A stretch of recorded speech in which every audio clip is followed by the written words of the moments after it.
कलह उत्पन्न कर देना, विघ्न पैदा कर देना, आग लगाना कहा जाता है। जैसे किसी बहने कह देती है ना कि बरवाड़ा हमारे घर में तो आग लगाई गई, नेक दे रखवाई और आग लगाई गई, यानी बहू या सास को कोई समझा गया और उनमें विवाद हो गया, कलह उत्पन्न हो गया, तो मुहावरा हो गया क्या, आग लगाना।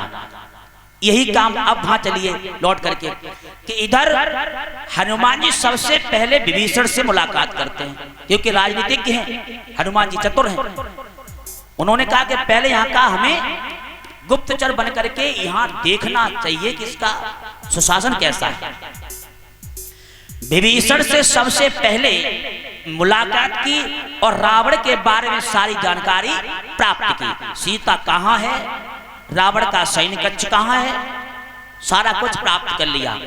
और कूटनीति के द्वारा हनुमान जी ने भाई से भाई को तोड़ दिया। हनुमान जी इतने चतुर थे, इतने तीव्र बुद्धि के प्रखर थे कि उन्होंने अपनी बाग पटका में इतनी चतुरता दिखाई कि हनुमान ने राम का इतना विस्तार दिखाया विभीषण को कि भाई से भाई को दूर कर दिया, और अंत तक कभी विभीषण लौट करके रावण के पास नहीं पहुंच पाए। ये हनुमान जी की चतुरता थी, ये कूटनीति पाठ पढ़ाना ये हनुमान जी का था।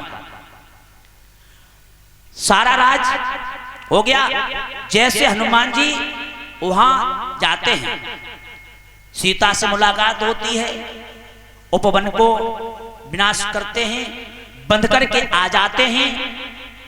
अब जो पाठ पढ़ाया था कूटनीति का हनुमान जी ने विभीषण को, वो वहां पर प्रत्यक्ष बन गया। प्रमाण के तौर पर क्या बना, सहयोग देने के लिए कहा विभीषण ने रावण से कि रावण हे दशानन, किसी भी दूत का वध करना अच्छा नहीं है, और मेरी सलाह यह है कि आप सीता को वापस कर दें। जब ये शब्द सुना कि सीता को आप सम्मान सहित वापस कर दें, वहीं से कलह उत्पन्न हो गई रावण की और विभीषण की। और इतना आग लगा करके हनुमान जी और वहां से वापस चले आए। यानी भाई के भाई ऐसा बीज बो करके आए कि अंत तक कभी वो इकट्ठे नहीं हो पाए। लंका जलाने का विषय ये था, लंका में आग लगाना विषय ये था। और यही बात युद्ध में मरने के समय रावण ने और अपने भाई लक्ष्मण को जब राम भेजते हैं, तो रावण के मुखारबिंद से शब्द फूटा कि लक्ष्मण, हर बात में तुमसे बड़ा हूं, बट बात यही है कि तुम अपने भाई के साथ हो और मेरा भाई मेरे साथ नहीं है, वरना तुम युद्ध जीत नहीं पाते।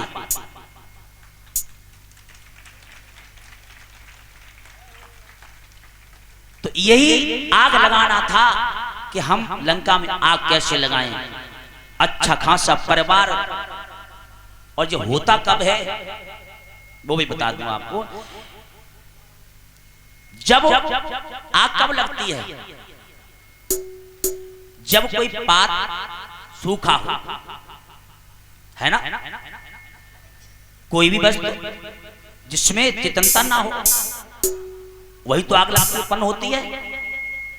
और चेतन में और सूखापन में अंतर क्या आता है, हमारा विश्वास अगर एक दूसरे में अटूट है तो आग नहीं लग सकती। तो भाई भाई आपस में इतना विशेष प्रकार से अटूट विश्वास जमाए रखें कि मेरा भाई कभी मेरा अहित नहीं कर सकता, तो दूसरा पड़ोसी कभी तुमसे तोड़ नहीं सकता। और जब हम विश्वास की कमी होती है, तभी तीसरा पंच घर में घुस जाता है और भड़काने लगता है। घरों में कलह का कारण है विश्वास न होना। आज पत्नी को पति पर विश्वास नहीं है और पति को पत्नी पर विश्वास नहीं है, तो झगड़ा तो स्वतः ही उत्पन्न है।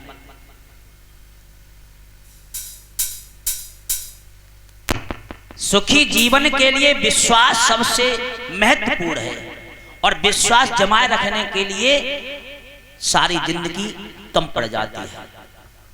बोलिए आनंद कंद भगवान की।